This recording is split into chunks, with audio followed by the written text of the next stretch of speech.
continuidade à nossa conferência. Já ouvimos ontem à noite, ouvimos hoje pela manhã sobre santificação, o nome que damos à vida. E nesta noite, ainda dentro do nosso tema, a centralidade do Evangelho, nós iremos ouvir sobre a evangelização, aquilo que realmente perdemos, né?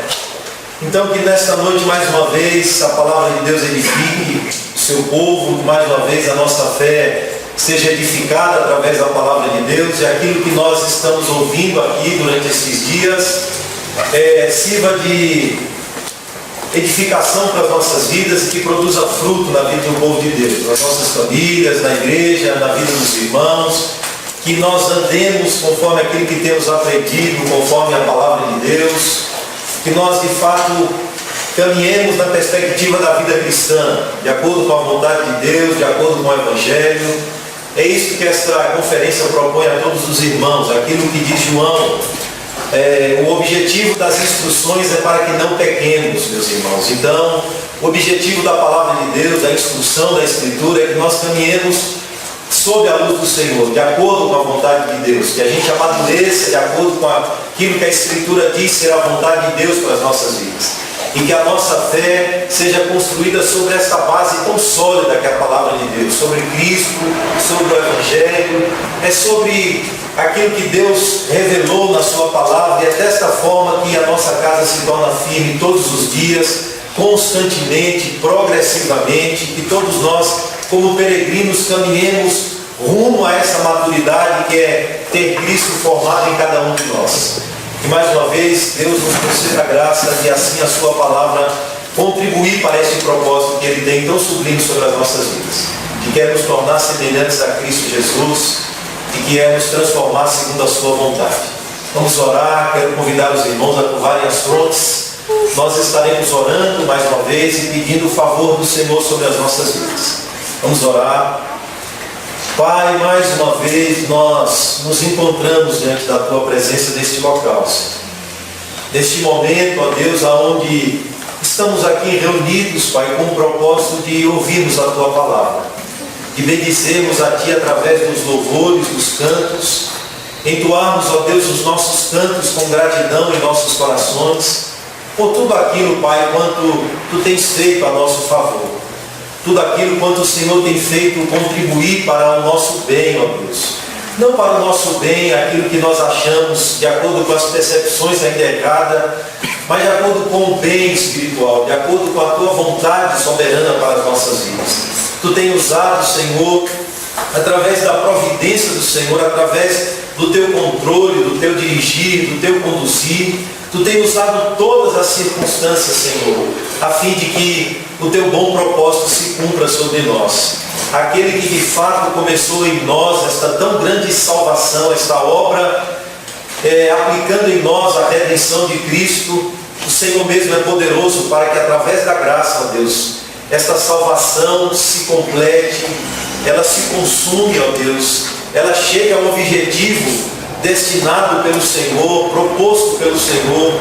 E aqui nós estamos, Senhor, para fazer uso deste meio tão poderoso que o Senhor nos concedeu, que é ouvir a Tua palavra, ouvir a Tua revelação, ouvir a Tua vontade, a palavra pregada, Senhor, mediante a qual não somente os pecadores são chamados a Cristo, mas também o Teu povo é edificado, Senhor. O Teu povo é ensinado, o Teu povo é instruído, o Teu povo é corrigido, o Teu povo se torna sábio, ó Deus, no caminho da salvação, através da Tua palavra, através da Tua vontade, através, Senhor, da Tua verdade, ó Deus. Nós somos completamente edificados, ó Deus, na fé, somos construídos, ó Deus, segundo a imagem de Cristo, estamos sendo formados segundo a imagem de Cristo.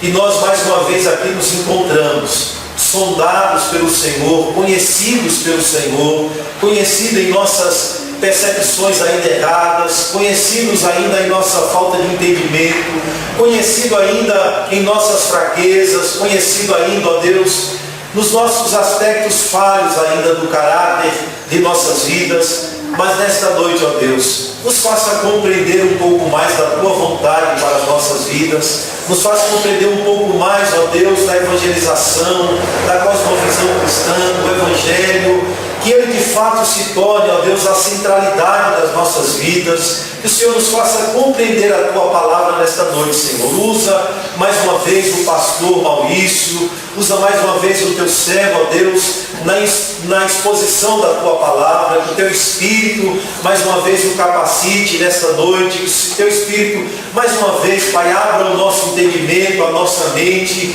para que possamos compreender verdadeiramente a Tua palavra, ó Deus. Nos traga clareza nesta noite, nos traga, ó Deus, entendimento nesta noite, Senhor, e que, acima de tudo, o Senhor se dignifique, ó Deus, em aplicá-la em nossos corações, nos levando, ó Deus, a frutificar, ó Deus, porque isso é do Teu agrado, Pai, que nós demos muitos frutos em Cristo Jesus, que as nossas vidas como ramos enxertados na oliveira verdadeira que é Cristo, dê muito fruto, ó Deus. O Senhor como lavrador poda, o Senhor como lavrador limpa, e o Senhor faz isso através da Tua palavra também, ó Deus, nos limpando, nos transformando, nos poldando, ó Deus, para que nós, como ramos frutíferos, ó Deus, demos muitos frutos para a glória do Teu nome, Senhor. Sejamos luzes neste mundo, sejamos sal neste mundo, andemos conforme a vocação com a qual o Senhor chamou o Teu povo, com a qual o Senhor chamou a cada um de nós, e tem chamado o Teu povo neste mundo, Senhor, e o Senhor nos chama a andarmos conforme a vocação com a qual fomos chamados, a sermos Teus imitadores, ó Deus, como filhos amados que fomos em Cristo Jesus. Mas para isso, Senhor, precisamos prosseguir em conhecer ao Senhor, em conhecer a Tua vontade, a Tua palavra, a Tua verdade, e sermos, ó Deus, todos os dias transformados por ela, Senhor, todos os dias conduzidos por ela, todos os dias guiados por ela, Senhor, por essa candeia tão poderosa, Senhor, que ilumina os nossos caminhos ainda escuros, que dissipa a ignorância do entendimento, Senhor, afetado pelo pecado, e nós mais uma vez estaremos diante da Tua palavra que será exposta. Edifica-nos através dela, Senhor. É o que nós te pedimos em Cristo e através de Cristo Jesus, o nosso Salvador. Amém. Meus irmãos, vamos de pé nesta noite, louvamos a Deus com o Salmo 150.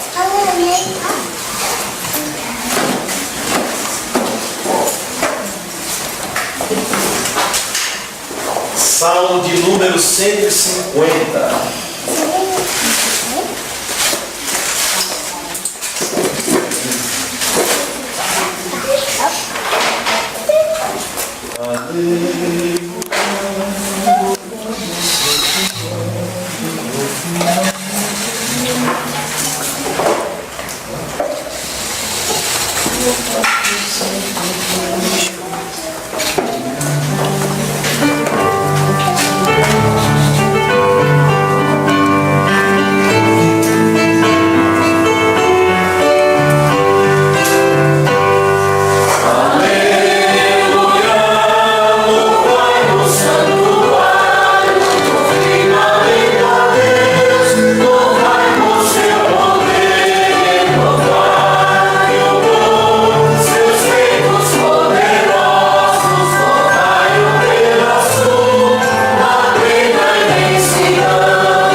Senhor, tem sido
de João, capítulo 3.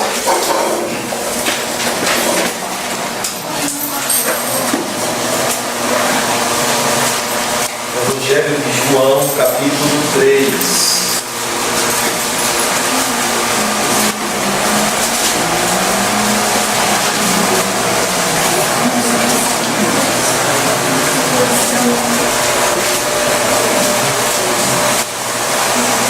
Eu leio e peço que os irmãos acompanhem a leitura de João, capítulo 3. Havia entre os fariseus um homem chamado Nicodemos, um dos principais dos judeus. Este de noite foi ter com Jesus e lhe disse: Rabi, sabemos que és mestre vindo da parte de Deus, porque ninguém pode fazer estes sinais que tu fazes, se Deus não estiver com ele.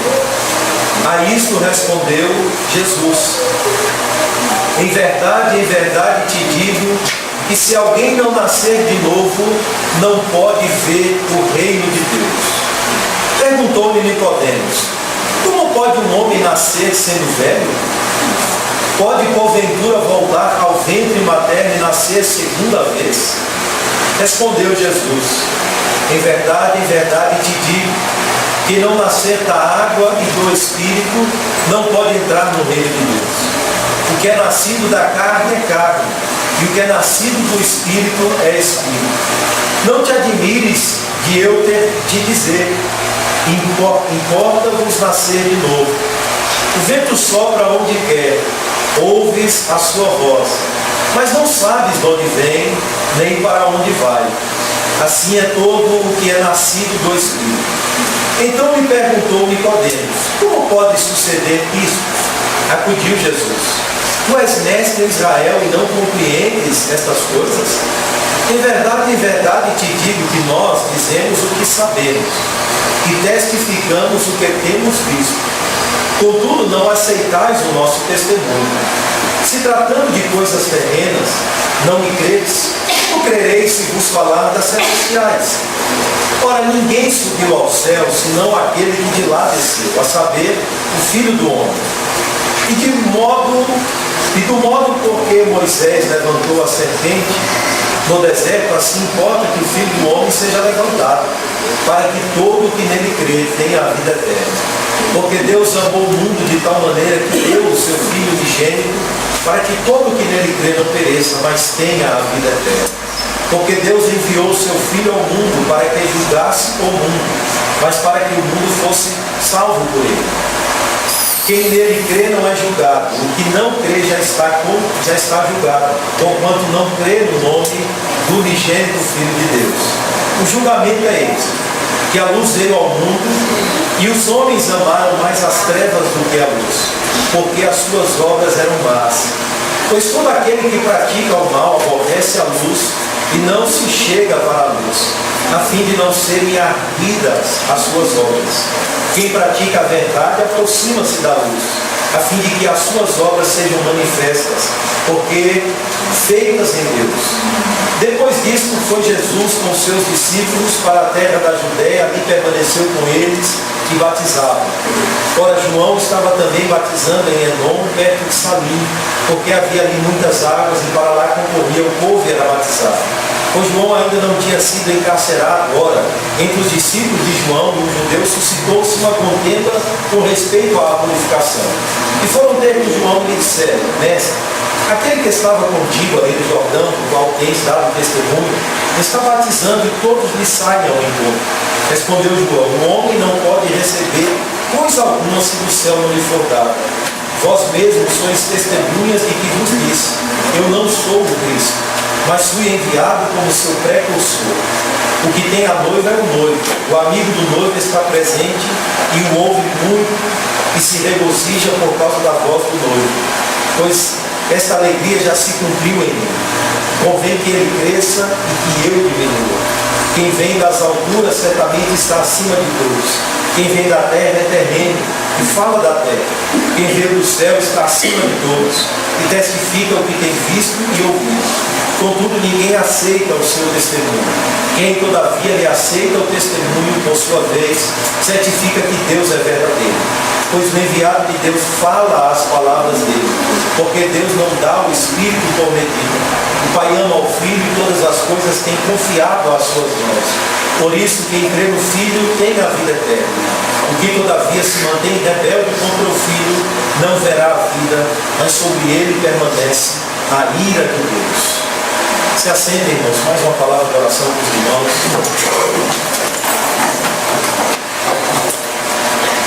Senhor Deus, tu possas aplicar a tua palavra que acabamos de ler mais uma vez, pedimos. O Senhor dignifica, Deus, em aplicá-la sobre a vida do teu povo.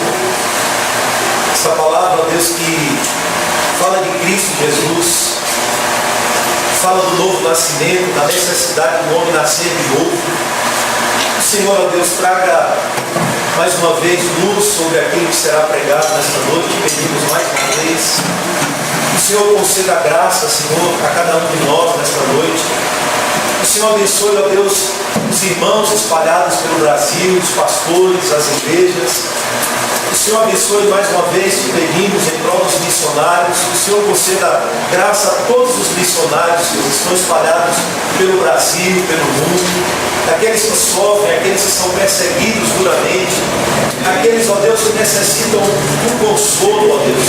Dá graça ao teu povo, fortalece a todos aqueles a quem o Senhor tem vocacionado para a obra missionária, Senhor. Que estão distantes, ó Deus, dos seus lugares de origem, pregando em outras culturas, em outras línguas, e muitas vezes, Senhor, são perseguidos, sofrem duramente. Dá graça ao teu povo, Senhor. Dá graça a todos os missionários. Dá graça mais uma vez à igreja que é perseguida. Dá graça, Senhor, a todos os teus filhos, aos irmãos espalhados por todo o mundo. Fortalece o teu povo, anima-os. Ó Deus, dá graça, fortalece a fé do teu povo, dá esperança. Ó Deus, é o que nós te pedimos nesta noite, mais uma vez, em nome de Jesus. Amém. Meus irmãos, o último hino, e logo após estaremos passando para o pastor Maurício, 447 do nosso cenário. Mas eu sei em quem tenho crido.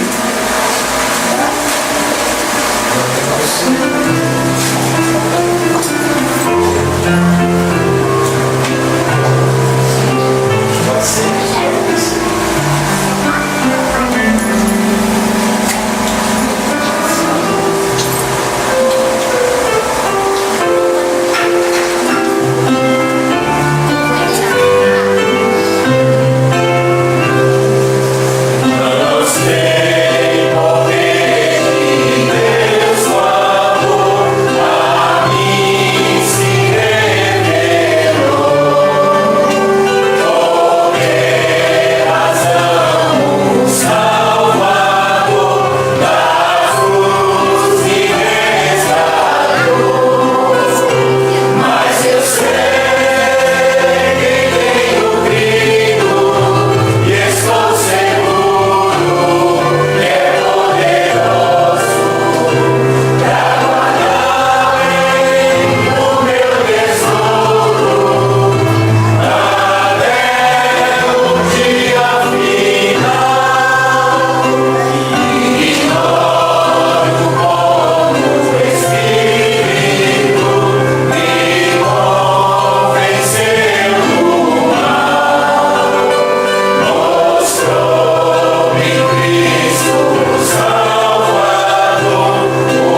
muito bom estar aqui com os irmãos.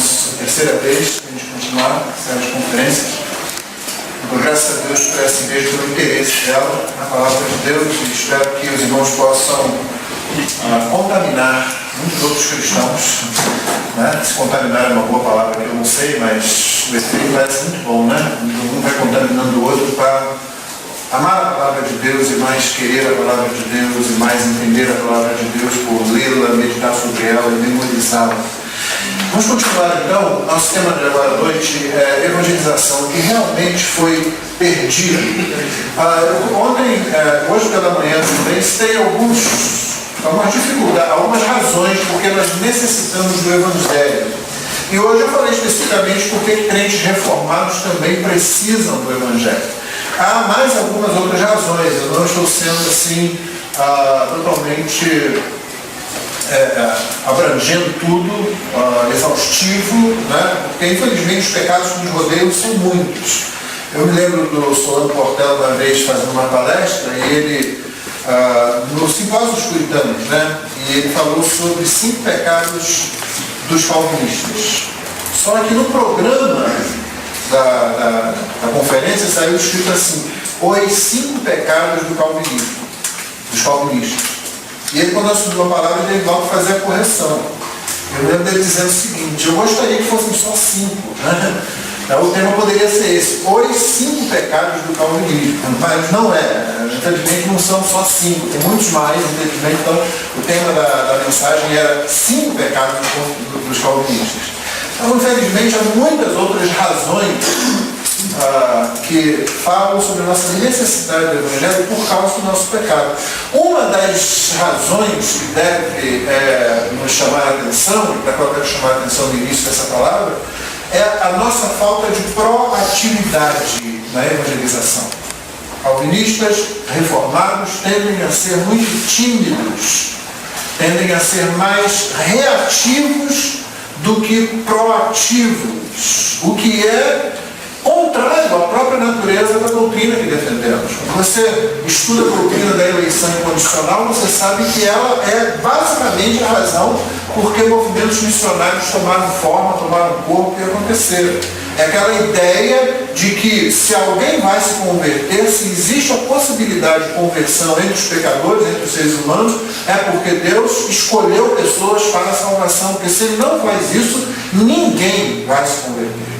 Deixados a nossa própria vontade, nenhum de nós chegaria a Cristo, nós sabemos disso. Então a doutrina da eleição incondicional, ela serve entre os crentes desde a Bíblia, desde o Antigo Testamento como o Novo Testamento. Quando ela é mencionada, ela geralmente acaba motivando os crentes ao serviço e acaba desembocando em louvor. Um exemplo mais óbvio é o primeiro capítulo de Efésios, o versículo 3 ao versículo 14, quando Paulo faz diversas afirmações a respeito da eleição, da predestinação, e ele faz isso em meio a um grande hino de louvor, um salmo no Novo Testamento. O mesmo acontece no tratamento que ele dá à soberania de Deus, capítulos 9 a 11, da carta aos Romanos, que ele termina com aquele hino à soberania de Deus. Ou seja, a doutrina sempre desemboca, não em discussão, ela desemboca em atividade, em razão para você fazer alguma coisa para Deus, na área da pregação do Evangelho, e em louvor a Deus, porque Deus não deixou os homens entregues a si mesmos. Então nós temos essa dificuldade muitas vezes. Essa análise não é minha somente, essa análise vem de gente já que há muito tempo observa a igreja reformada, e eles têm que apontar para essa dificuldade. Crentes reformados na área de evangelização muitas vezes tendem a ser reativos, eles reagem quando alguma coisa acontece, eles não são proativos, eles não têm aquele ímpeto. Isso é triste, porque você vê testemunho de Jeová batendo de porta em porta, você vê adventista lá no centro do Rio de Janeiro, no centro financeiro do Rio de Janeiro, você vê algumas duplas de mulheres muito bem vestidas, com um estande colocado, com revistas ali em vários idiomas, colocados ali, pedindo as pessoas, escrito assim, pegue uma grátis, e elas estão dispostas a conversar. E esses grupos não têm a doutrina bíblica, eles não têm o Evangelho. O Senhor Jesus não é divino para os testemunhos de Jeová. Os adventistas pensam que o diabo faz expiação juntamente com Jesus. Evidentemente, se você encontrar um adventista, talvez ele mesmo saiba disso, mas essa é a doutrina oficial da igreja dele.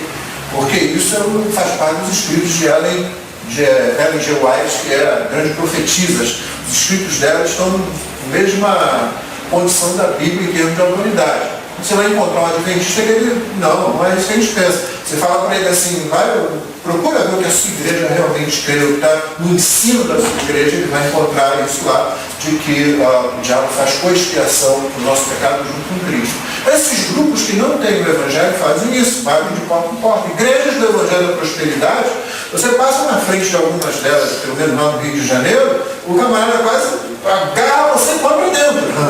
Aquele negócio de força-os a entrar, para alguns deles vale literalmente, né? Enquanto isso, crentes que têm a mensagem, crentes que têm a palavra, às vezes são muito devagar, muito tímidos na pregação do Evangelho. Não é isso que a gente vê na pessoa do Senhor Jesus Cristo, no texto que acabamos de ler, como é João capítulo 3, no texto que vamos considerar, João capítulo 4, o diálogo de Jesus com a mulher samaritana. Aliás, é interessante que o diálogo de Jesus com os doutores, quando ele tinha 12 anos, né? Os pais dele foram embora e ele ficou em Jerusalém. Lá, quando voltam, encontram no templo, questionando e respondendo e falando coisas com os doutores. Você não sabe nada disso. Isso não foi registrado. O diálogo de Jesus com Moisés e Elias, quando na transfiguração os dois aparecem e eles estão lá conversando, você sabe o assunto. Sabe que é sobre a crucificação dele que aconteceria em Jerusalém dentro de alguns dias. Mas você não sabe que eles conversaram sobre isso. Não está registrado. Mas o diálogo de Jesus com Nicodemos, com a mulher samaritana, e mesmo o curto diálogo com aquele oficial romano, estão registrados aqui. E em detalhes. Eles estão registrados aqui. Então é muito interessante que quando o Evangelho coloca certas coisas, quando a Escritura coloca certas coisas e omite outras, você precisa dar atenção àquilo que as Escrituras estão dizendo. Elas não dizem nada por acaso, porque o nosso Salvador não fala nada por acaso. Nem no Novo Testamento, nem no Antigo Testamento. A palavra de Deus não tem nada assim. Nós estamos fazendo uma leitura lá, pareceu um maluco lá na igreja, um dos membros da igreja deu atenção a alguma mensagem que eu preguei e a alguma exortação que eu fiz, e aí descobriu que realmente tinha mais tempo do que ele pensava que tinha e achou um plano de leitura da Bíblia em 90 dias. Começou a fazer isso, colocou na lista da igreja. Colocou lá primeiro a experiência dele. Ele realmente observou várias coisinhas que roubavam o tempo dele ao longo do dia, então ele resolveu cortar essas coisas, ler as Escrituras. Aí achou esse plano de 90 dias de leitura, resolveu fazer. Aí, como o maluco nunca aparece sozinho, logo apareceram outros na igreja. E o grupo agora tem umas 27 pessoas lendo a Bíblia em 90 dias. E todo mundo trabalha, não tem família, não tem filho para criar, essas coisas todas, né?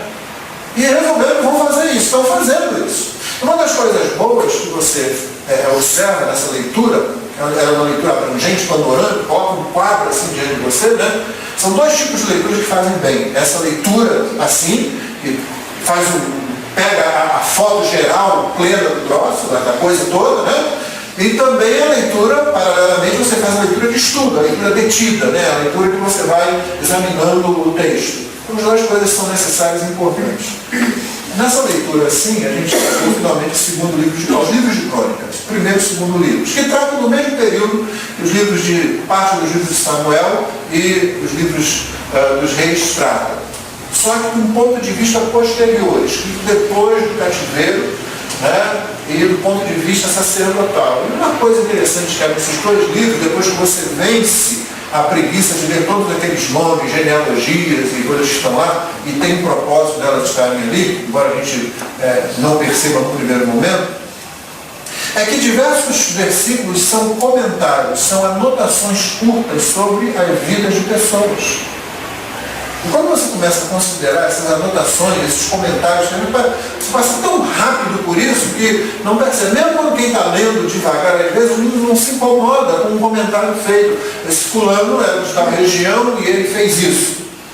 Ou ele fez isso por causa daquilo. E vários comentários assim, por exemplo, quando um dos reis de Judá entra no templo para oferecer sacrifício, para oferecer o incenso, logo vem o sumo sacerdote com 80 sacerdotes e o comentário é feito quase que você não percebe. Homens de muita firmeza. Significa que eles não iam permitir o rei fazer aquilo, mesmo que eles tivessem que morrer ali. Então, são comentários assim. A gente precisa dar atenção a essas coisas quando a Bíblia faz esses comentários. Quando ela coloca alguma coisa explicitamente. Quando ela não coloca, então você pode ter certeza que aquilo não faz a menor falta para você. Não vai sentir nunca falta daquilo que ela não disse.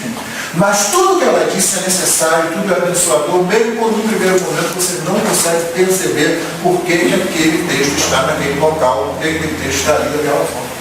Então, quando alguns diálogos de Jesus você não tem a menor ideia do que ele disse com os doutores, ou mesmo com Moisés e Elias, e outros diálogos estão aqui tão assim detalhados, você precisa dar atenção e começa a perguntar por que é desse jeito. A gente vai tentar ver um pouco disso agora no texto capítulo 4. Mas antes disso, para fazer um link, uma ligação com aquilo que nós já falamos anteriormente, eu queria lembrar um livro muito bom, que eu acho que tem em português, acho que eu vi uma edição em português, chamado A Mente Cristã. É um livro escrito por Henry Blamires em 1963. Blamires foi aluno de C.S. Lewis e se tornou um pensador muito eficaz, um pensador muito perspicaz também. E ele escreveu esse livro que se tornou logo um clássico da teologia, da vida cristã, A Mente Cristã. Nesse livro, depois de fazer alguns comentários de como que nós perdemos o hábito de raciocinar de forma cristã, não é pensar sobre coisas cristãs, mas pensar de uma maneira cristã, um modo de raciocinar cristão. Ele, então, ocupa a maior parte do seu livro apresentando 6 características de uma mente cristã. Eu vou passar para os irmãos rapidamente, porque não é esse o assunto, mas tem a ver com aquilo que dissemos ontem à noite, sobre cosmovisão e o que é a realidade, e aquilo que dissemos hoje de manhã, quando você começa a perceber que santificação não é alguma coisa que você faz em um determinado momento da sua vida, num determinado departamento da sua vida, mas é o que você faz o tempo todo, porque o tempo todo você está na presença de Deus e você precisa viver na presença de Deus aquilo que você vive na presença dos outros, na presença das instituições, em qualquer circunstância que você esteja. Você precisa ampliar a sua visão, levantar e erguer os olhos, começar a olhar todas as coisas que acontecem com você, mesmo as mais corriqueiras, como tendo significado dentro da sua vida cristã, porque todas elas são conduzidas para a glória de Deus e pelo Deus da glória. Então a gente precisa estar atento a isso. Então, por isso eu vou apenas passar essas 6 características como Blamires as coloca. E a primeira, e a mais importante, a base, é que ele diz que a mente cristã ela tem uma orientação sobrenatural.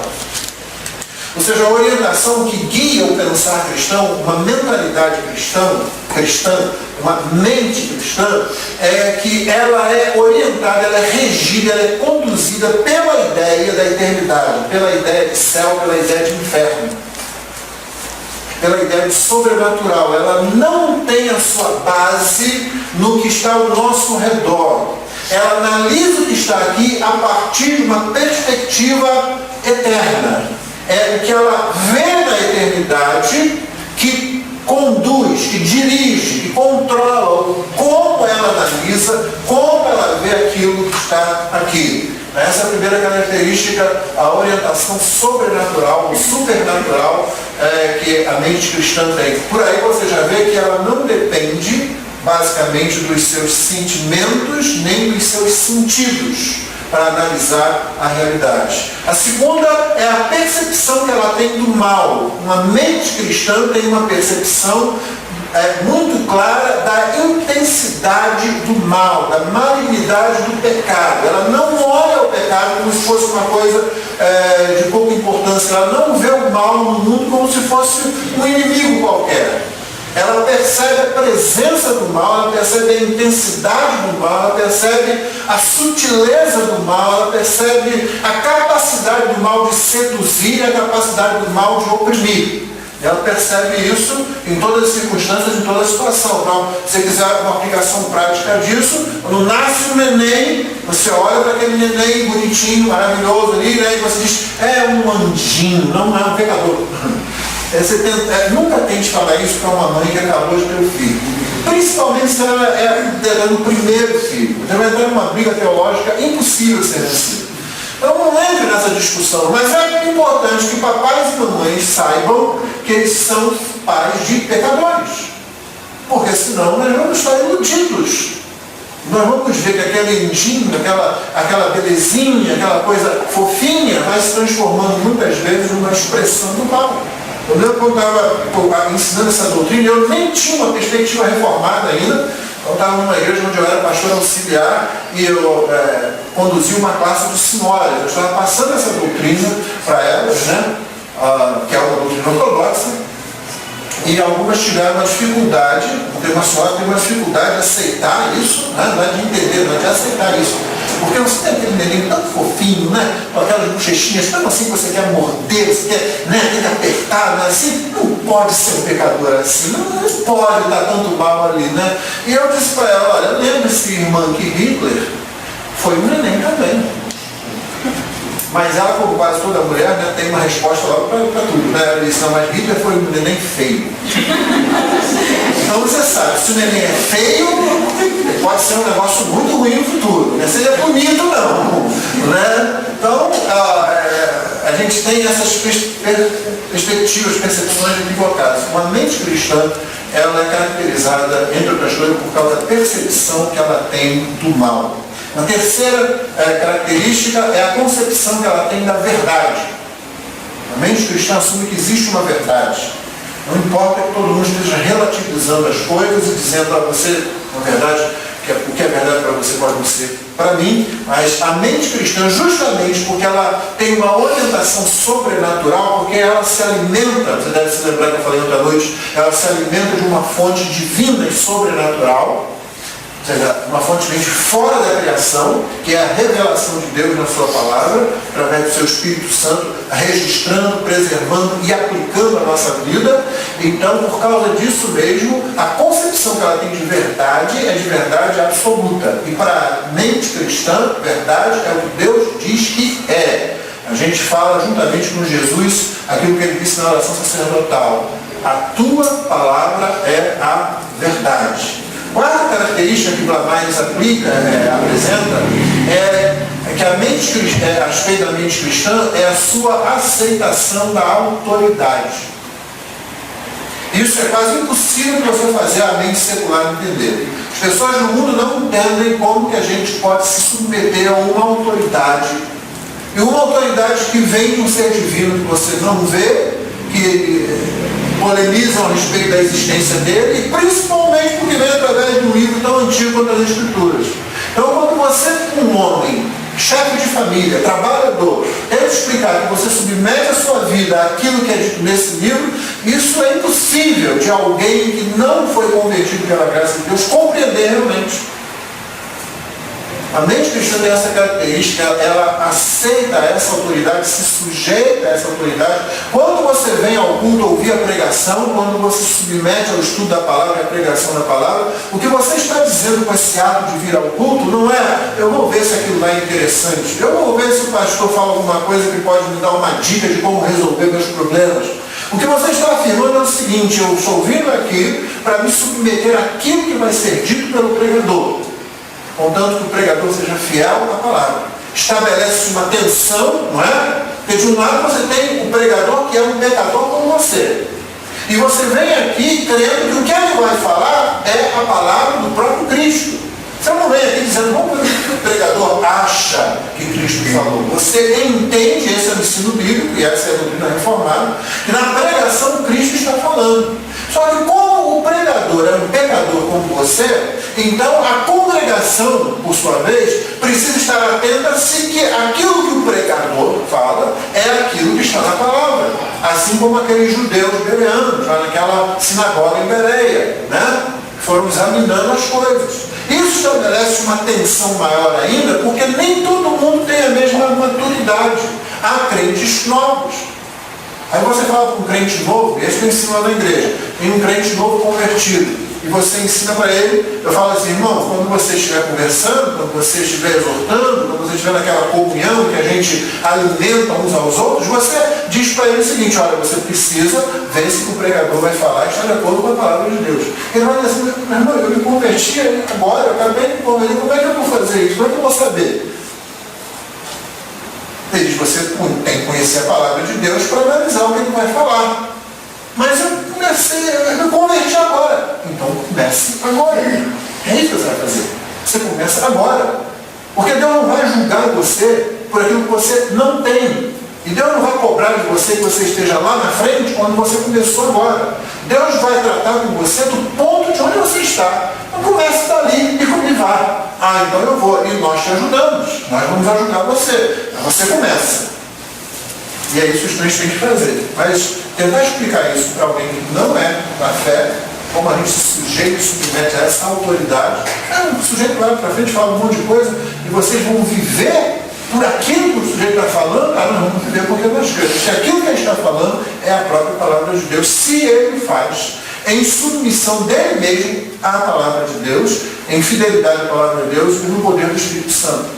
É por isso que a congregação precisa orar pelo seu pregador, aquelas pessoas que pregam, pelo seu pastor, por aquelas pessoas que têm o ministério da pregação da igreja. Ore para que a noite de sábado para domingo seja uma noite de muito sono, seja uma noite tranquila. Muitos pregadores dão testemunho de que às vezes é quando quase tudo que é problema resolve aparecer. É justamente na noite do terceiro domingo, quando ele tem que estar diante da congregação para expor a palavra de Deus. Então ore por isso, ore durante a semana toda. Olha pela pregação. Lá na igreja eu criei uma expressão. Eu falo que os irmãos precisam chegar no templo em expectativa de fé. Ou seja, eles vêm crendo que Deus vai falar com eles. Mas eles também estiveram orando durante a semana por eles mesmos, pelos outros irmãos, pelo pregador. Né? E pedindo a Deus, Senhor, o Senhor se agrade de nos dar a tua santa palavra nas pregações de domingo. A quinta é a preocupação que a mente cristã tem com a pessoa. Não com as coisas, mas com a pessoa. A mente cristã se importa com as pessoas. Ela olha para as pessoas. Ela não está interessada em aumentar o número no hall de membros. Passar de 50 para 60, 60 para 70, ela não está interessada naquela contagem, naquela estatística. Ela está interessada na pessoa que se aproxima, mesmo que seja uma única pessoa. Ela atenta para a parábola de Jesus que diz que o bom pastor, ele sai, deixa 99 e vai atrás de uma ovelha. Ela está interessada no fato de que o Senhor Jesus passa pelas searas, os discípulos vão pegando lá as espigas, vão comendo aquilo no sábado, e quando os fariseus apontam para aquilo como um grande erro, ele diz, olha, vocês trocaram as coisas de lugar, o sábado foi feito por causa do homem, e não o homem por causa do sábado. Então, a pessoa é importante, não a coisa. Então, a mente cristã, ela tem em consideração pela pessoa. Quando você, irmão, aplica a doutrina à igreja, o seu negócio não é a doutrina como um fim em si mesmo. É porque a doutrina é o alimento para as pessoas, para o rebanho. A doutrina é o único alimento que pode fortificar o rebanho. Quando você dá uma aula, quando você aconselha com a palavra de Deus, não é que você está ali para mostrar, olha, veja, eu ensinei o catecismo para tantas pessoas, ensinei tantas perguntas, não. O que você está ali, essa pessoa foi aproximada de Deus. Essa pessoa foi aproximada de Cristo. Cristo agora tem mais um adorador, porque essa pessoa foi convertida. Com a pregação do Evangelho, o Espírito a trouxe a salvação. Então você visa o céu para a pessoa. O Senhor no Antigo Testamento fez várias vezes palavras de condenação aos reis e aos sacerdotes e aos falsos profetas, que ao invés de curar a ferida do povo, aplicando a lei, exortando o povo a retornar à lei, ao invés disso se preocupavam mais com o ministério deles mesmos, com o mandato deles como rei, o trabalho deles como sacerdote, como profeta, e eles falavam, olha, a ovelha está mancando e vocês não estão tomando conta dela, a ovelha está se perdendo, está quebrando a perna e vocês não fazem nada, pelo contrário, vocês se aproveitam dela ao invés de cuidar delas. e o Senhor trazia juízo sobre essa liderança, porque ela não se portava com as pessoas que Deus ajuntou no seu rebanho. E a última, sexta e última característica de uma mente cristã, segundo Blamais, é a estrutura sacramental da mente cristã. Ou seja, você sabe, sacramento é uma palavra que significa que uma coisa visível simboliza uma coisa invisível. Essa é basicamente a ideia de sacramento. A aplicação disso na mente cristã e numa cosmovisão cristã é que tudo que você vê na criação remete você a Deus. Todas as coisas que você vê acontecerem na criação fazem com que você pense na glória de Deus, na sabedoria de Deus, na beleza de Deus. E na presença do pecado como se opondo a essa glória, a essa beleza, a essa sabedoria. Então quando você olha seres humanos alcançando coisas assim extraordinárias, você pensa como Deus cria um ser humano, um ser que é capaz de fazer essas coisas. Como é que Deus manifesta a sua glória, a sua sabedoria, mesmo num mundo decaído, de modo que seres humanos são capazes de resolver as coisas desse jeito. Mesmo que seres humanos não sejam crentes, não confessem a fé em Cristo, não deem glória a Deus naquilo conscientemente, eles ainda se expressam a glória de Deus, porque quando eles fazem algumas coisas, quando eles alcançam algumas conquistas, o que eles estão fazendo é demonstrando a glória daquele que os criou. Então você verifica isso, você aplica isso a muitas coisas. É por isso que a Igreja Católica medieval e até hoje, ela cometeu o erro de considerar o casamento como um sacramento. A gente tem 7 sacramentos. Nós temos 2 sacramentos, ou ordenanças, como nós batistas falamos, não é? Que é a ceia e o batismo. Mas os católicos consideram, entre outras coisas, o casamento. Por que eles consideram o casamento? Porque o casamento realmente é sacramental, mas não é uma ordenança sacramental na igreja. Ele é sacramental porque quando você vê a união de um homem e de uma mulher, Efésios, Paulo escrevendo aos Efésios nos diz que aquilo é uma figura, é uma imagem do relacionamento entre Deus e seu povo, entre Cristo e a igreja. É por isso que o casamento é tido em alta conta. É por isso que no Antigo Testamento a idolatria é comparada ao adultério. O povo que se volta para um falso Deus é como uma mulher que abandona o marido da sua juventude.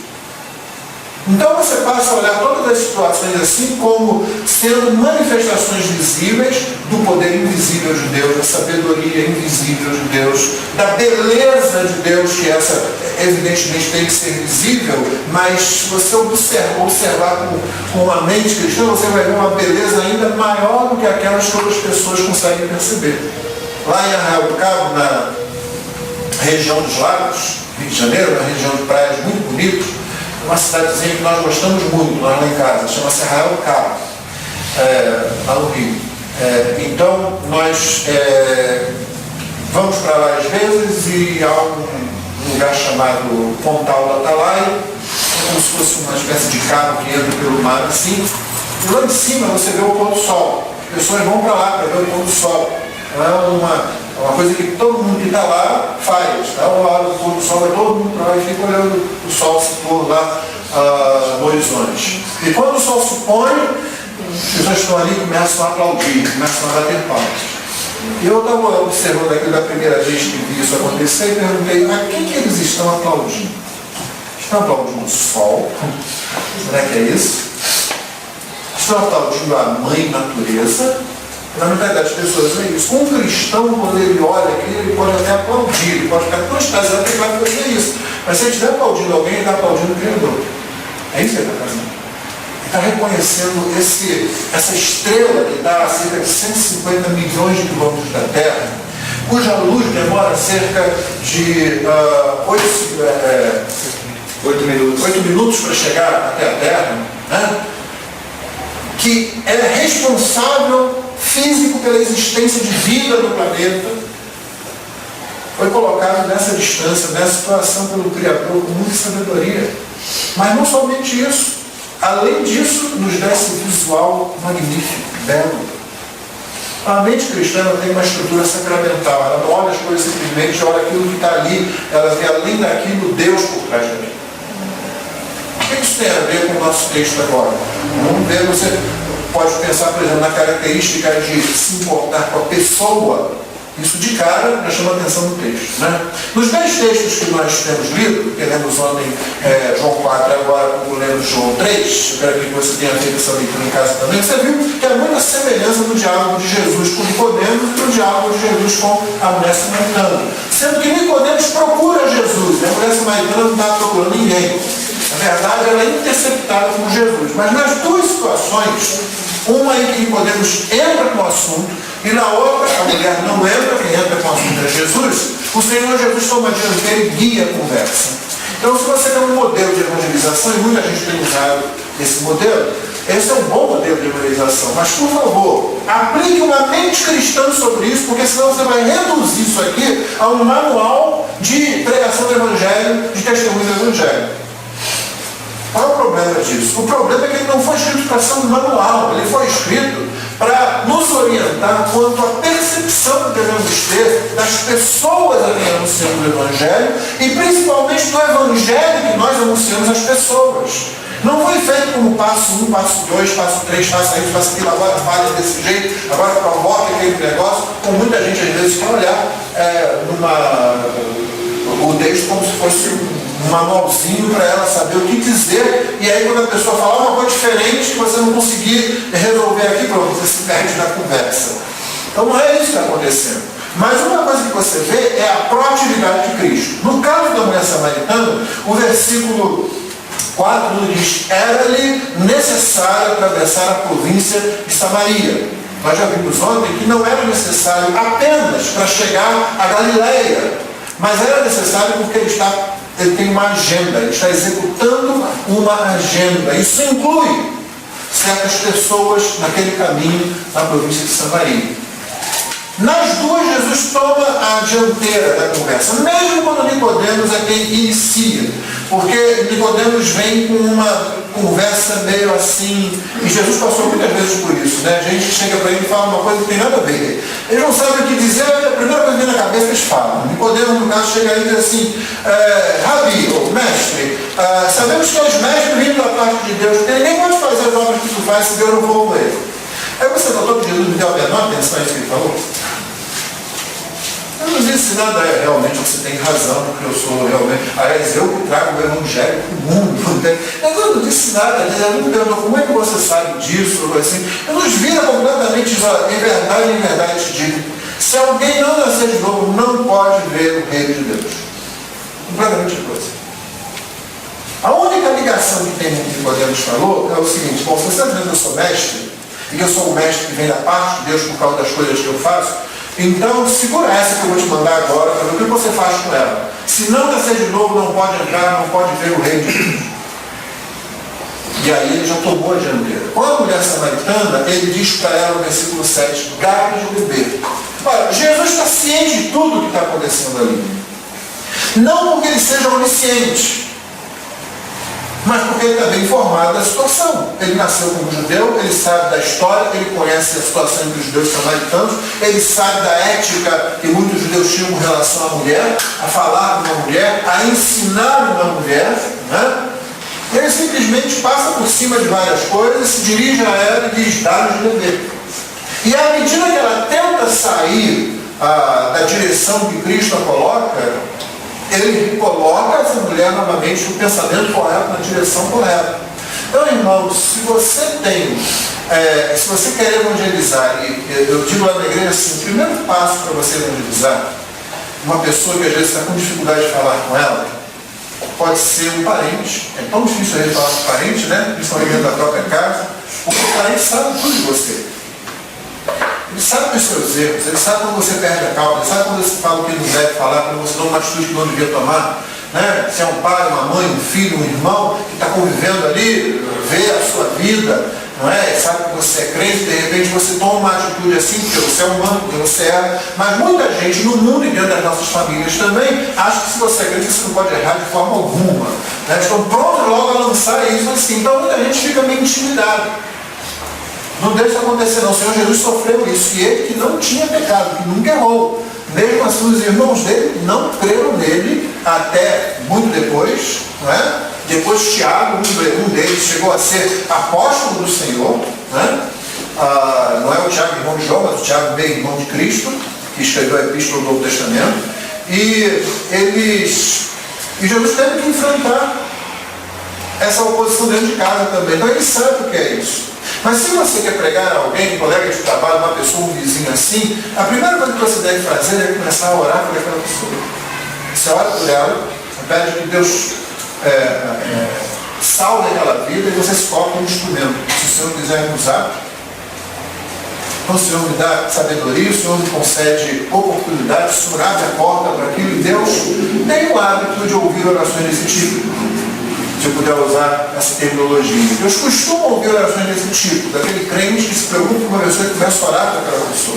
Você nunca vai garantir que aquela pessoa vai se converter, porque isso não pertence a você. Você não sabe se ela vai se converter, porque isso não pertence a você. Mas qual é o ensino bíblico a respeito dessas coisas? Que você lança semente. É isso que você tem que fazer. Nosso papel não é produzir o fruto. Nosso papel é lançar a semente. É Deus que produz os frutos conforme Ele quer, através de nós. E a promessa de Jesus em João capítulo 15 é que se nós estamos ligados a Ele, a tendência é de produzir muitos frutos. Então você começa orando. E quando você começa a orar, você se coloca na situação e se coloca junto com Deus na situação. Você traz Deus para dentro da equação e você se coloca dentro da equação. Então não pode orar, Senhor, salva aquela pessoa lá, salva aquela pessoa lá, e a pessoa está vindo lá da sua casa, ela está esperando o quê? Que alguém venha de longe para pegar para ela. Você vai começar a pensar, talvez eu precise ir lá falar, talvez eu precise achar um folheto, uma literatura e ir lá entregar, talvez eu faça um convite para ela, mas eu estou meio assim, estou meio tímido, estou meio tímida de fazer o negócio. Então você começa a orar, e a própria situação de você se colocar diante de Deus e pedindo isso, Deus se agrada de começar a abrir a sua percepção para a verdadeira situação daquela pessoa, longe de Cristo, debaixo do juízo eterno de Deus. E Deus começa a fazer com que você veja as coisas de outra forma. Não quer dizer que Deus vai te dar um ímpeto e que você vai saber todas as respostas, porque muita gente sonha isso, né? Se eu ler aqueles testemunhos de evangelização, né? Eu li aquilo, mas isso me criava um problema. Porque as pessoas dão testemunho sempre, elas tendo assim umas respostas, né? O senhor falou isso, aí quando eu disse aquilo, que foi para ser salvo. E todo mundo parece, então tem que ser assim, não é assim. Às vezes você vai lá, eu queria convidar você, eu não gosto desse negócio de crente, eu não quero saber de igreja, você sai frustrado daquele primeiro encontro. Você continua orando, de repente você vai novamente a ela, dá só um folheto para você aqui, aí ela talvez ela sente de má vontade, mas aceita, põe no bolso. Talvez ela vai ler aquilo 10 dias depois, um mês depois, um ano depois. Eu tenho na igreja lá agora um homem que se converteu com um folheto, ele jogou no bolso dele e foi muito tempo depois, numa situação em que eles se encontraram, aí ele pegou aquele folheto que ele desprezava, leu o folheto e aquilo começou a trazê-lo para a fé. Então você não é o responsável por produzir o fruto final. Esse é o Espírito Santo. Você é responsável por lançar a semente, por fazer isso. Então você começa a orar por aquela pessoa, você tem interesse naquela pessoa. Você ora por aquela pessoa. E você ora insistentemente por ela. Acontece a mesma coisa quando você ora pelos povos não alcançados. Os povos não alcançados são aqueles, dentro da linguagem de missões, povos não alcançados são aqueles que têm uma presença evangélica, uma presença cristã, melhor dizendo, uma presença cristã abaixo de 2%. Você tem uma dada etnia e menos de 2% são cristãos. Isso envolvendo qualquer tipo de cristão, não é cristão evangélico, calvinista, batista reformado, não. É qualquer tipo de cristão, católico, ortodoxo, testemunho de Jeová, tudo que é considerado cristão. Então você tem ali abaixo de 2%, já é um povo não alcançado. Você começa a orar por esses povos não alcançados. Nós na igreja, como eu disse, meus irmãos, oramos pelos cristãos perseguidos. Toda reunião nós fazemos isso. Mas nós oramos também pelos povos não alcançados. E nós dizemos o seguinte, a situação dos povos não alcançados é muito pior do que a situação dos cristãos perseguidos. Entre os povos não alcançados não há perseguição, porque não há uma igreja. A situação deles é muito pior. Não há uma igreja para ser perseguida. Não há gente salva. Você percebe? É preferível que haja uma igreja, que ela seja perseguida, mas que ao final dessa perseguição da vida, da existência, eles entrem no reino de Deus, do que um povo que não tem perseguição, todo mundo está vivendo ali e tal, cada um na sua religião, na sua cultura, na sua divindade, e no final eles vão encontrar o trono de Deus sem ter Jesus Cristo como Salvador. Então, quando você vai pelos povos não alcançados, não é suficiente que você apenas faça a oração assim, porque você não tem o rosto dessas pessoas, você não tem endereço delas, elas são muito impessoais.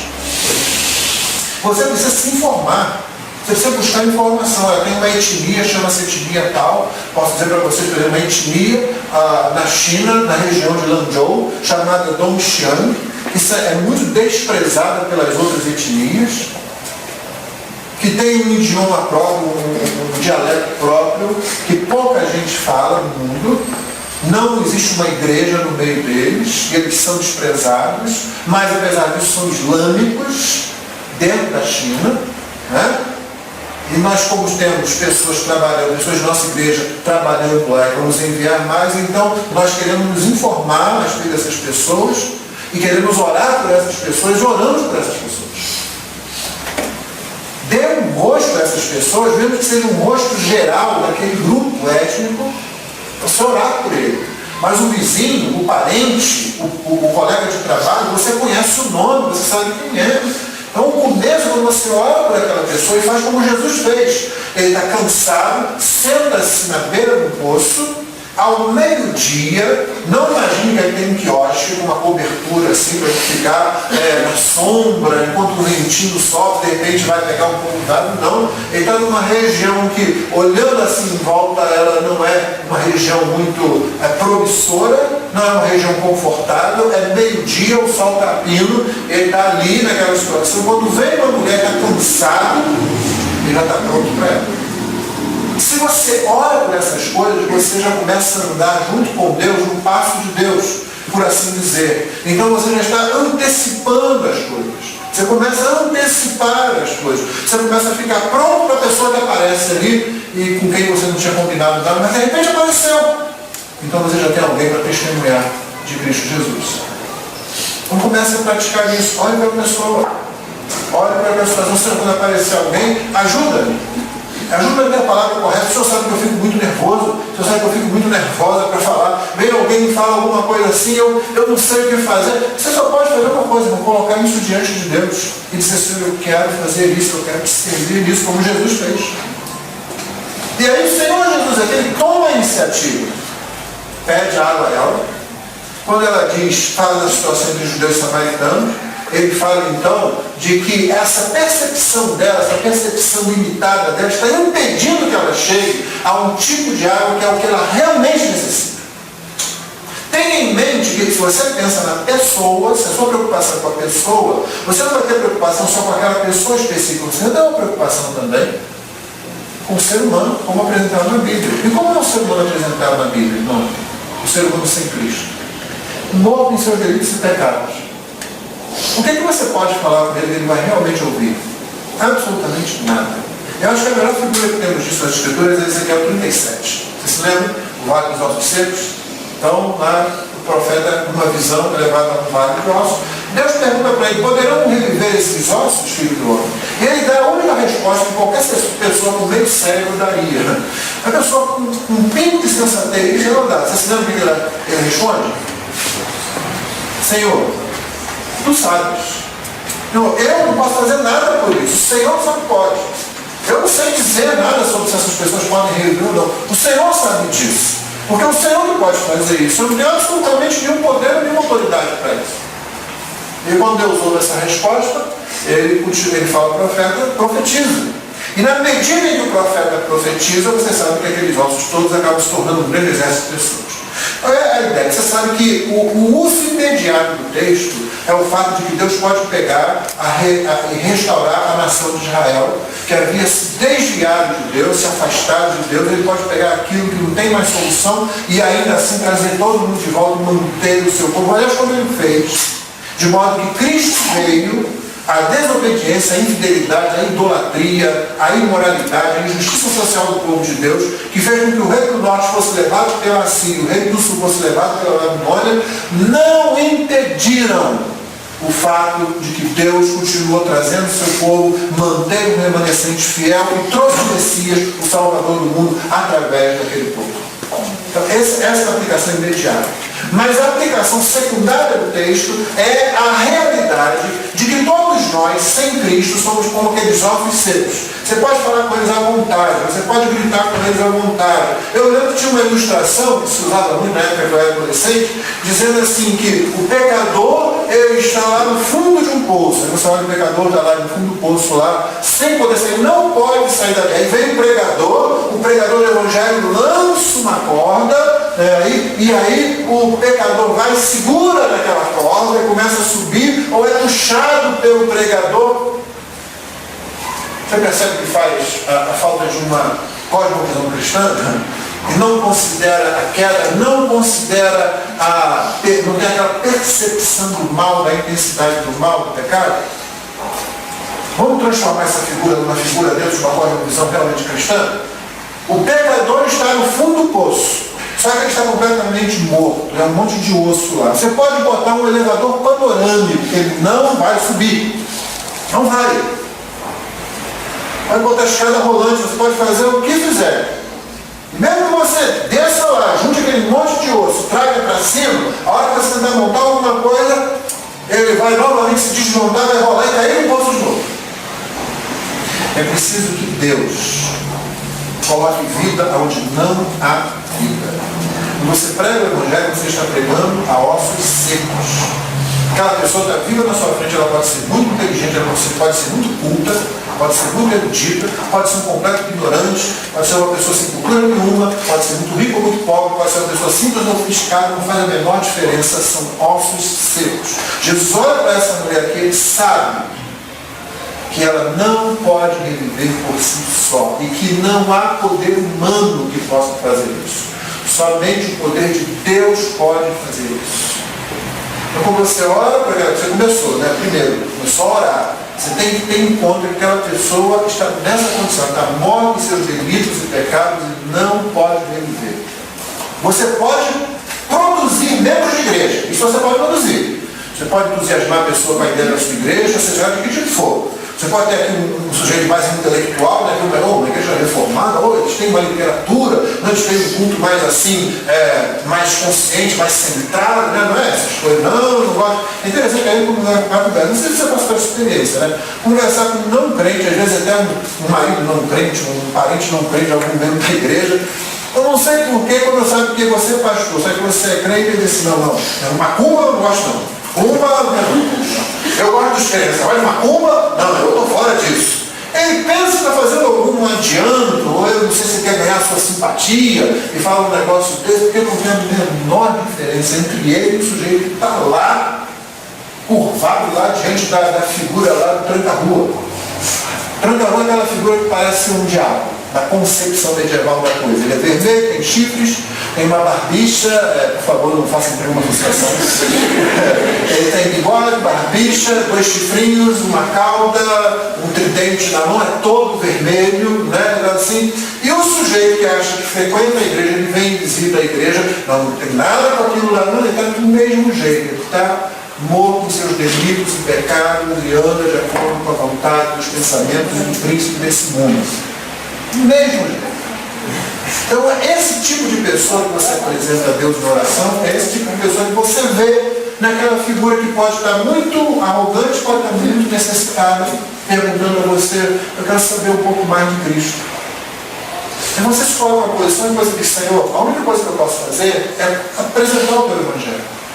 Então o Senhor pode converter essa pessoa. Mas por causa disso, você então se dispõe a apresentar o Evangelho. Se você se dispõe a apresentar o Evangelho, para isso você tem que conhecer o Evangelho. O Senhor Jesus aqui conhece tudo. E de uma forma específica, dentro da história redentora, dentro de um trabalho específico de Cristo, ele aponta certas circunstâncias muito particulares na vida dessa mulher. Eu e você não saberíamos ali dizer assim, realmente, esse que você tem agora não é seu marido. Você já teve 5, né? A menos que Deus resolvesse mostrar isso para você, você não conseguiria dizer isso. Mas o interessante é que Cristo não faz isso o tempo todo. Você percebeu? Ele não falou isso para Nicodemos. Falou? Nicodemos, você é um príncipe dos judeus, um mestre dos judeus, eu sei que a sua vida familiar, apesar de tudo, anda desse jeito. Ele não fez isso para Nicodemos. Ele apresentou a salvação a Nicodemos do ponto de vista de que tudo aquilo que Nicodemos tinha não era capaz de salvar. De que ele tinha que voltar ao ponto zero. É isso que ele quer dizer com nascer de novo. Você tem que voltar ao ponto zero.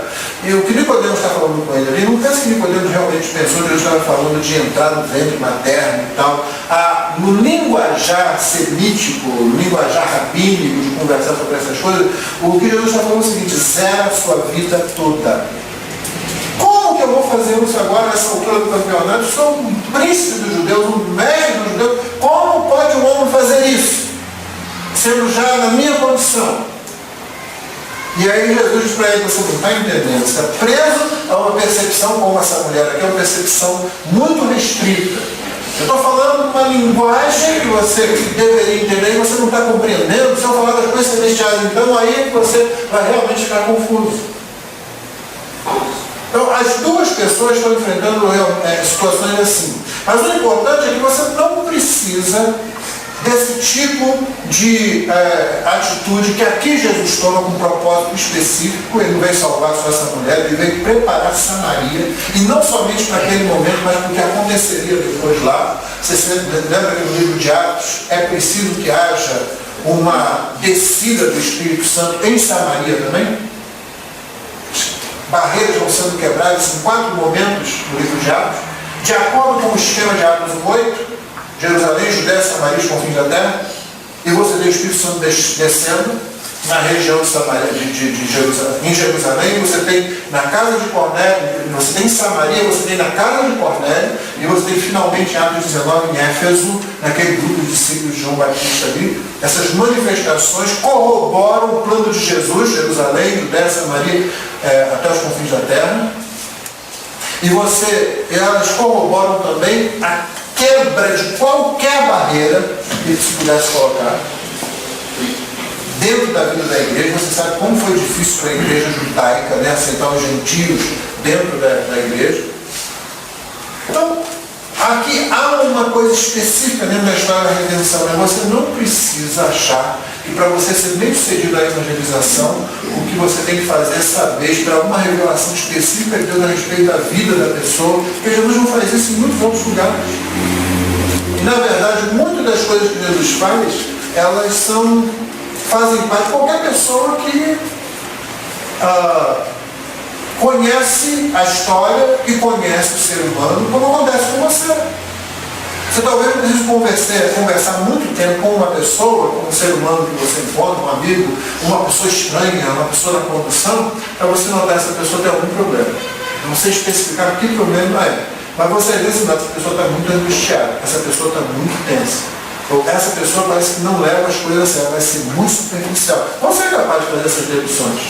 Não imaginam uma mente cristã que é capaz dessas coisas, naturalmente, como qualquer ser humano é capaz, só que agora ela é orientada pela palavra de Deus e age em relação aos outros assim. Então você coloca isso, que é bem humano, à disposição do Senhor para ele usar como ele quiser, numa conversa que você tem com qualquer pessoa. Só que principalmente, primariamente, você está preocupado com aquela pessoa, você está olhando para aquela pessoa, você interessa para aquela pessoa, porque aquela pessoa não tem Deus. É o conceito principal de missões que a gente usa como base para que missões aconteçam. O interessante é que não é nem a situação da pessoa. O primeiro ponto é o seguinte: você precisa evangelizar porque existem povos e existem pessoas que não estão rendendo a Deus aquilo que é devido. Essa é a razão que impulsiona a obra de evangelização. Mas logo abaixo disso, e por causa disso também, você evangeliza por compaixão das pessoas, da mesma forma como Jesus teve compaixão dos perdidos. Você precisa ter compaixão dos perdidos, irmão. Crente reformado tem que ter compaixão dos perdidos. A gente dá tanta ênfase na glória de Deus que a gente perde a glória de Deus de vista, porque a glória de Deus, quando orienta a sua vida, ela ilumina de forma ainda mais clara aquelas pessoas que estão perdidas e você chora por elas, você ora por elas, você trabalha por elas. Você olha as pessoas e essas pessoas estão como ovelhas que não têm pastor. E essa é a situação delas. Exatamente como o Senhor Jesus olhou para Jerusalém, exatamente como o Senhor Jesus olhou para as pessoas. Você já pensou por que no João capítulo 11 Jesus chora? Naquele que é chamado o menor versículo, um dos menores, na verdade, versículos da Bíblia, Jesus chorou. Né? Você se lembra? Lázaro tinha morrido, Jesus vai lá, um monte de gente, duas irmãs ali, agora abandonadas, sem o homem da casa, naquela situação, muita gente chorando, aquele desespero, e Jesus chora com aquelas pessoas. Alguma vez isso intrigou você? Lembra aquilo? Porque quando você lê o início da história, você sabe que foi Jesus que provocou aquilo. Não foi isso? Ele foi avisado, a Lázaro está doente, vem rápido. Se Jesus andasse cerca de 4 horas, mais ou menos, chegava lá. Só que ele não faz isso. Ele fica, ele se detém. Aí, finalmente, quando ele diz assim, agora já morreu, então agora já posso ir. Aí ele vai. E ele diz isso. Isso não é uma coisa para se deduzir, o texto está no texto. Ele diz assim, Lázaro está morto, eu vou despertá-lo do sono. Na verdade, ele fala assim, Lázaro dorme, vou despertar do sono. Os discípulos não entendem, ele diz, Lázaro morreu. E se ele vai despertar do sono, significa que ele vai para ressuscitar. Ele sabia o que ia fazer. Ele não chegou atrasado, ele chegou na hora que ele tinha que chegar. Chega naquele quadro lá, encontra uma das irmãs, encontra depois a outra irmã no sepulcro, aquele quadro. Por que Jesus chora? É uma performance? Vocês já sabiam o que ele ia fazer. Jesus não tem performance. Jesus não é falso. Jesus não está fazendo uma atuação ali. O Senhor Jesus chora porque ele vê a situação em que pecadores ficam diante da morte. Diante de tudo que a morte significa e a perplexidade do pecador diante da morte. Ele chora porque vê como aqueles pecadores que nunca deveriam passar por aquela experiência, se o pecado não tivesse entrado no mundo, como que eles ficam simplesmente sem ter o que fazer, sem saber o que fazer. Ele chora porque vê que a fragilidade causada pelo pecado é tanta que mesmo uma das irmãs do morto, que crê nele, é capaz de dizer coisas tão contraditórias quanto o Senhor. Se tu estivesse aqui, meu irmão teria morrido. Ou seja, o Senhor poderia curá-lo e ele não morreria, mas agora ele morreu, o Senhor não pode fazer mais nada. Você acha que era realmente isso que ela pensava dele? Então isso não é o fruto do desespero, da fragilidade, do momento que ela está passando. É quando uma diz, não tire a pedra, Senhor, porque já cheira mal, já tem 4 dias. Não era o que ela mais queria, que não saísse de lá? Porque agora ela se coloca contra. É porque ela não crê em Jesus? Ela crê, inclusive ela crê na ressurreição, ela diz, eu sei que meu irmão vai ressuscitar na ressurreição do último dia. Ela crê nas coisas sobrenaturais, ela crê nessa realidade, só que ela está debaixo de um peso emocional, está debaixo de uma situação emocional. E Jesus, você se lembra do que o profeta diz de Jesus? Ele não termina de quebrar a cana que está partida, ele não vai lá e rompe. A torcida lá, o pavio que está fumegando, ele vai lá e termina de apagar. Jesus não faz isso. É o contrário. Ele tem compaixão. O que ele ia fazer, ele faz do mesmo jeito. Ele vai continuar, e o que ele vai fazer ali? Ele veio para ressuscitar Lázaro e Lázaro será ressuscitado. Quando ele chora por aquelas pessoas, por aquela situação, é porque ele tem compaixão daquelas pessoas. Nós precisamos ter compaixão dos pessoas. Nós não podemos ser tão duros assim, senão nós caímos no mesmo pecado da igreja de Éfeso, lá no capítulo 2 do Apocalipse. Você se lembra? A primeira carta que João é ordenado por Jesus escrever a uma igreja da Ásia, Éfeso. Ele diz para o seguinte, olha, vocês são muito bons, são muito firmes, porque vocês não suportam, não dão apoio, não dão suporte aos falsos apóstolos, que se dizem apóstolos e não são. Vocês colocam esse pessoal à prova, vê que eles não são verdadeiros, e confronta essa turma. Tenho, porém, uma coisa para vocês abandonaram o primeiro amor. Será que aquela igreja, a gente pode pensar aqui, por causa desses enfrentamentos, né, constantes a favor da sã doutrina, contra os falsos apóstolos, os falsos mestres, que vinham circulando no primeiro século entre uma igreja e outra, e nem todo mundo era gente boa, não. Tinha gente que era só gente interesseira, gente falsa, né, gente com ensino herético. Então ela tinha que combater isso e combatia. Mas será que ela não ficou dura demais nisso, não? Nós precisamos ter compaixão das pessoas. Quando a gente pensa assim, o que realmente se perdeu? A gente fala, evangelização, o Senhor Jesus Cristo disse, eu vim para buscar o que se havia perdido. O que realmente se perdeu? No primeiro momento a resposta é, se perdeu foi o ser humano, porque ele se afastou de Deus e se perdeu. Isso é verdade. E é isso que o texto está ensinando para a gente. Só que tem mais coisas por trás disso. Então a primeira coisa que você tem que fazer é se importar com a pessoa que se perdeu. É por isso que você vai encontrar Jesus no meio das prostitutas, dos cobradores de impostos, das pessoas de má fama, os pecadores, não é assim que os fariseus apontaram? Por que come o vosso mestre com os pecadores? Nós não somos, só eles, né? Nós somos outra classe, né? Não, Jesus falou, eu vim para o perdido, eu vim para o doente, eu tenho que estar onde eles estão, eu tenho que salvá-los.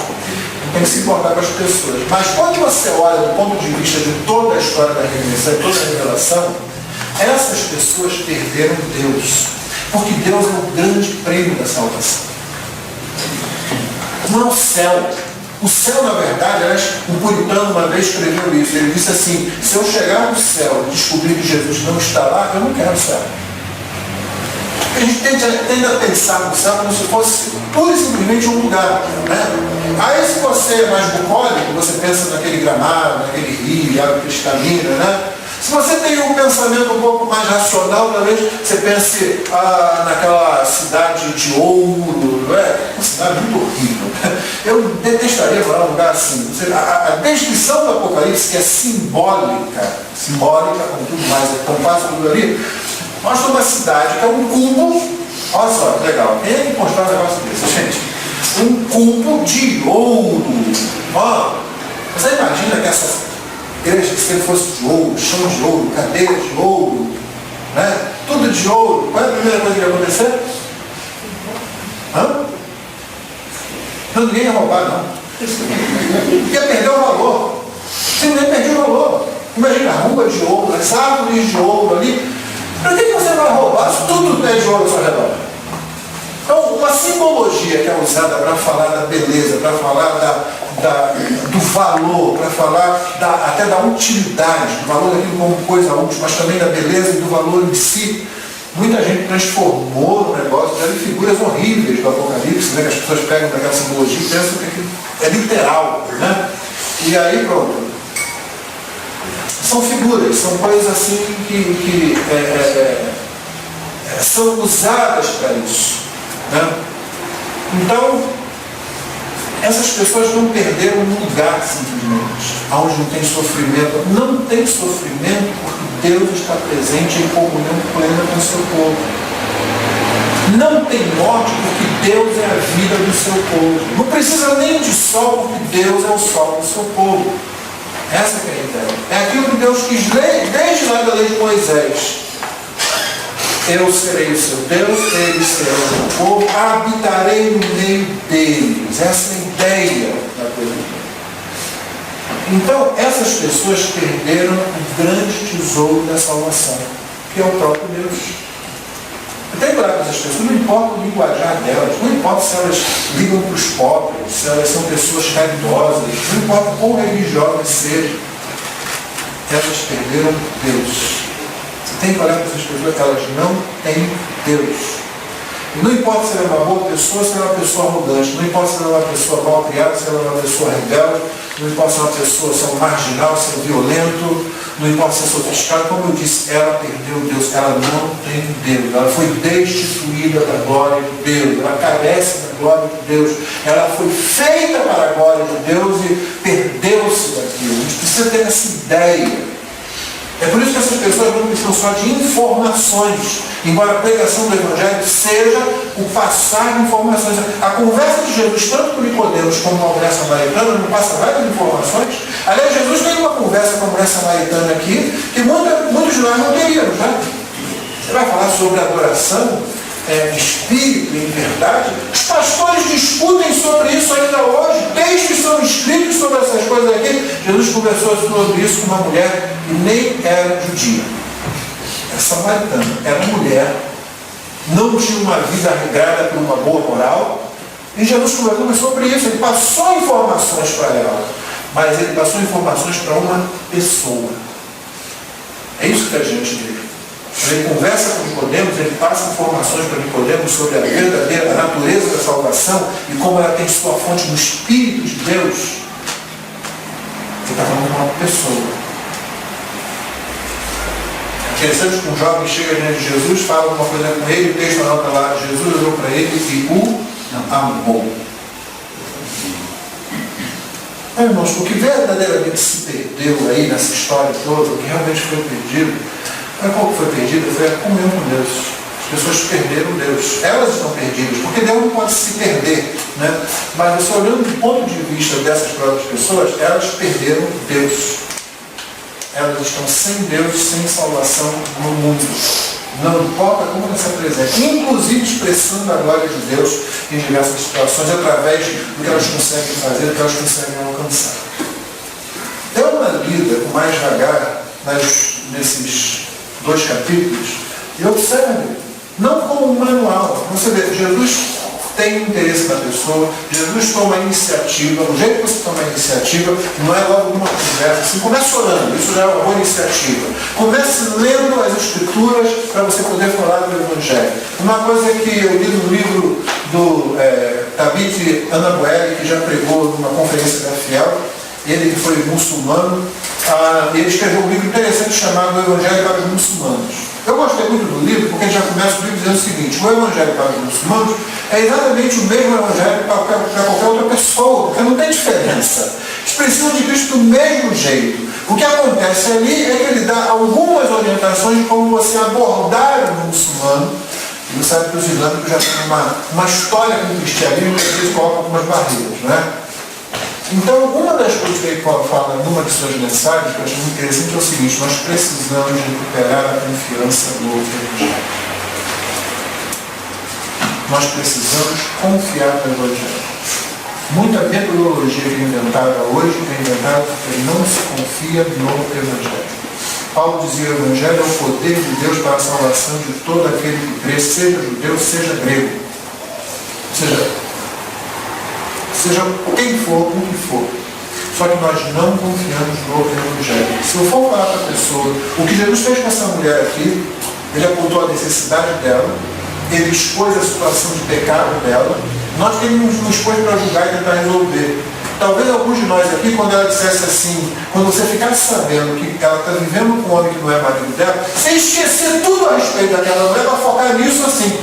Se essa mulher for lá para a igreja, que problema, gente. E agora o que eu vou fazer? Ela não é casada, está morando lá, ela se converte, o cara não se converte, ela vem para a igreja, vai ser batizada, não vai ser batizada, isso é uma confusão ali. A gente começa a entrar nesse negócio. Jesus não se preocupou com isso. Ele disse: e o que você está falando é verdade, realmente. Isso que agora tem, você tem obrigação do marido, não. Aí ela fala assim: Senhor, estou vendo que você é um profeta. Os nossos pais adoraram aqui em Jerusalém. Jesus não falou assim: vamos voltar para a questão do seu casamento, que essa sem vergonha tem que acabar. Ele não faz isso. Ele continua olhando para a pessoa. Ele ama a pessoa. Ele vê uma pessoa que é osso seco. Ele vê uma pessoa que perdeu Deus de vista. Ele vê uma pessoa que não cumpre o propósito da existência dela porque não mais usufrui da glória de Deus. As razões dela viver aquele tipo de vida é porque ela está destituída da glória de Deus. Então o que a gente tem que fazer para consertar as coisas não é tentar começar a casa pelo telhado. É trazê-la de volta para dentro da glória de Deus. E o único jeito disso acontecer é pregando o Evangelho para ela. E aí, se ela crê no Evangelho, o Espírito Santo transforma, a vida dela vai se ajustando. Ela vai recebendo o ensino e vai se ajustando. Então você prega o Evangelho, você expõe o pecado da pessoa, isso vai ficando notável, não porque você aponta para ela, mas porque ela vai se sentir incomodado até na presença do Evangelho de Cristo. E talvez você não tenha que fazer isso numa conversa só. E muito provavelmente você vai ter que ganhar a confiança dessa pessoa. Porque você tem interesse nela. Só que ela não sabe disso. Muita gente, para quem você prega o Evangelho, pensa que a única coisa que você quer é conseguir mais um membro da sua seita. Mais uma pessoa para o seu grupo. Muita gente já se sente, inclusive, assim. Você vem pregar para ela, ela está lá assim, é mais um que quer meu dinheiro. Então, talvez leve algum tempo para você mostrar para aquela pessoa que você tem um verdadeiro interesse naquela pessoa. E é interessante que às vezes quando a pessoa 2, 3 vezes ela parece rejeitar, né? Parece não estar aceitando, você ao invés de continuar orando por ela e voltar lá outra vez, não, acho que daí não vai sair nada não. Sabe? Aí você parte para outra situação, demonstrando realmente que você não tinha nenhum interesse naquela pessoa. Seu interesse era dizer que você pregou o Evangelho, talvez. Talvez o meu interesse tenha sido dizer, está vendo, eu estou sendo fiel, está vendo, eu estou fazendo alguma coisa. Então você não tem interesse na pessoa, como Cristo tem interesse nessas pessoas com quem ele falou.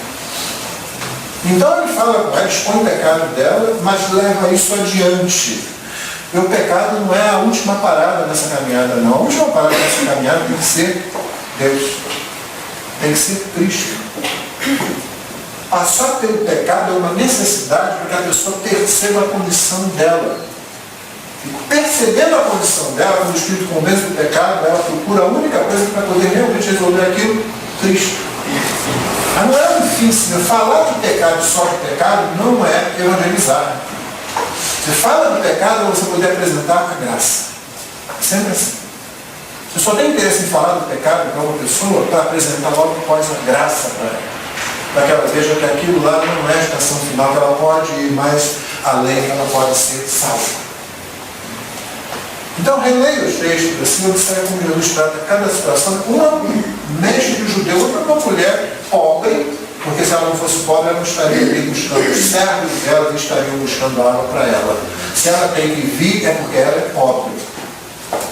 Então, ela é uma mulher, é pobre, é samaritana, tem aquela vida conturbada.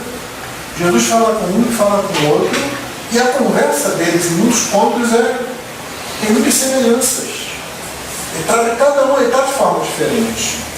Mas ainda assim, elas são muito densas, essas conversas.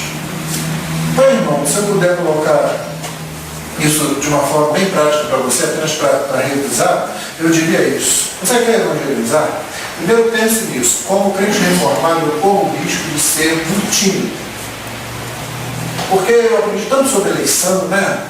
E que Deus vai salvar os seus eleitos. Mas lembra, Deus que elege os fins, elege os meios. Uma leitura da primeira carta, da segunda carta de Paulo aos Tessalonicenses vai falar sobre isso. Logo depois que ele fala do homem da iniquidade e tal, e aí ele volta a falar dos crentes, ele vai dizer que Deus nos escolheu desde o princípio para a salvação, pela santificação e fé no Espírito Santo, pelo Evangelho. Então, é para salvação, mas é por santificação e pela fé na palavra, pela fé no Evangelho. Isso é para a gente dizer, não, então está lá. Realmente, a eleição é a base que permite que pessoas sejam salvas. Não, ninguém salva ninguém. Mas o meio disso acontecer é a pregação do Evangelho. Deus não prega o Evangelho através de anjos. Nenhum anjo pregou para Cornélio. O anjo foi lá só para dizer o seguinte: chama Pedro. Ele vai falar com você o que tem que ser dito. Aí Cornélio chama Pedro. Pedro vem. Quando Pedro chega lá e olha para a situação, Cornélio conta a história toda para ele e diz: então nós estamos aqui para te ouvir. O que a gente faz? Aí Pedro prega o Evangelho para eles. Quem prega o Evangelho é você. Quem prega o Evangelho sou eu. Nós pregamos o Evangelho. Você começa a orar por uma pessoa, você começa a conhecer cada vez mais do Evangelho, você começa a ir a alguém que talvez você não seja bem sucedido. Essa é uma questão perigosa, não é? Eu não fui bem sucedido. Como você sabe que não foi? Às vezes aquela pessoa que rejeitou e que você nunca mais vai encontrar na vida, você tentou falar com ela, deu um folheto, ela nem olhou aquilo dia, mas às vezes alguma coisa que você falou, uma expressão que Deus vai usar para a partir dali continuar aproximando aquela pessoa do Evangelho, você não vai ver isso. Quando chegar no fim, na eternidade, alguém lá, um estranho, vai chegar perto de você, batendo no teu ombro, oi, lembra de mim? Você vai dizer, não tenho a menor ideia de quem você é. Você uma vez veio me fazer um convite e eu disse que não, fui embora, mas sabe o que Deus fez? Você disse isso assim, sempre foi na minha cabeça, foi na minha cabeça, eu acabei dali, aí eu não lembrava qual era a sua igreja, qual era o convite que está fazendo, mas eu fui numa igreja, você não sabe, é Deus que faz essas coisas. Aí você prega, né? Timidamente no começo, às vezes você vai fazer isso timidamente o resto da vida, porque é o seu jeito de ser, mas não deixe de fazer, não. Aí o seu jeito vai ser, vou botar um folheto aqui na mesa dessa pessoa, né? Eu dou um presente no aniversário, um folheto junto, mas estou orando pela pessoa e estou conhecendo o Evangelho, e se vier qualquer oportunidade, eu tenho o que dizer para aquela pessoa. Aí eu fui muito bem sucedido ou sucedida, eu vou ao pastor aconteceu isso assim, como é que eu poderia ter lidado com essa situação? Né? E o pastor vai dizer, olha, eu nunca passei por essa situação antes, nunca falei com uma pessoa nessa circunstância que dissesse isso. Vai ajudar você a pensar, vai olhar a Bíblia de novo, mas olha, talvez possa se dizer isso. Porque, irmão, não tem um manualzinho, não tem uma fórmula, você não tem os 10 passos para garantir a conversão da pessoa que você encontra no ônibus. Não tem isso. O que tem é o seguinte, você ama como Deus amou você, você ama o perdido. Você ora e se envolve no processo de oração. Você conhece o Evangelho e confia no Evangelho. Mais do que qualquer metodologia. Eu não sou contra metodologia, eu sou contra qualquer metodologia que é contra a Bíblia. Eu digo lá na minha igreja é o seguinte, irmão, qualquer metodologia é boa, desde que ela não contraria as Escrituras. Então, se você vai deixar um folheto para uma pessoa, se você vai colocar lá, vai ter um Facebook, ao invés de ficar escrevendo bobagem lá no Facebook, né? Como é triste, né? Cristãos que ficam dando trela aquelas umas frases tolas, umas frases românticas, muitas vezes contrárias às Escrituras, e os crentes estão passando aquilo adiante, mas talvez você prefira fazer outra coisa. Você bota uma página e coloca todos os seus amigos ali, e os únicos posts que você coloca é alguma palavra que aponte para o Evangelho, que aponte para a salvação. Pronto, você já está fazendo alguma coisa, está utilizando muito bem uma mídia social. Então você vai encontrar o seu jeito de fazer isso. Eu nunca vou chegar para um homem e falar do Evangelho, uma moça, uma mulher da minha idade, não sei o que, eu vou, mas tem outras mulheres, tem outras pessoas. Você chega para elas e fala. Quando você começa a orar, as coisas começam, a criatividade começa a vir também, porque Deus, como eu disse, costuma responder esse tipo de oração. De alguém quer se colocar nas mãos dele. Aí você começa a crescer, você leva a santificação em tudo que você faz, isso faz parte da santificação. E meu irmão, talvez você seja surpreendido, minha irmã, talvez você seja surpreendida com frutos que Deus faz surgir, onde talvez você pense que não ia surgir. E isso traz alegria para a gente. E a alegria, como a gente vai ver amanhã, é alguma coisa que é a própria expressão da vida cristã. A vida cristã sem alegria é um negócio que a gente começa a questionar. Talvez tenha alguma coisa errada aí. Mas a gente vai ver a natureza disso melhor amanhã. Deus nos abençoe. Deus nos conceda graça. E que Deus faça dessa igreja uma igreja proativa na evangelização. Uma igreja que, se os irmãos fazem, então que Deus incremente, aumente isso. Se tem alguém aqui que ainda está meio tímido assim, você começa a orar por isso, começar a buscar Deus por isso. E aí, um irmão encoraja o outro e você começa a pregar o Evangelho de fato. Assim, e você vai ver que os perdidos vêm. Quando Deus quer trazer, Deus vai trazê-los. E Deus muitas vezes se agrada de trazer muitos perdidos à fé pela instrumentalidade daqueles que se colocam nas mãos deles para pregar o seu Evangelho. Deus abençoe. E abençoe o crescimento deles.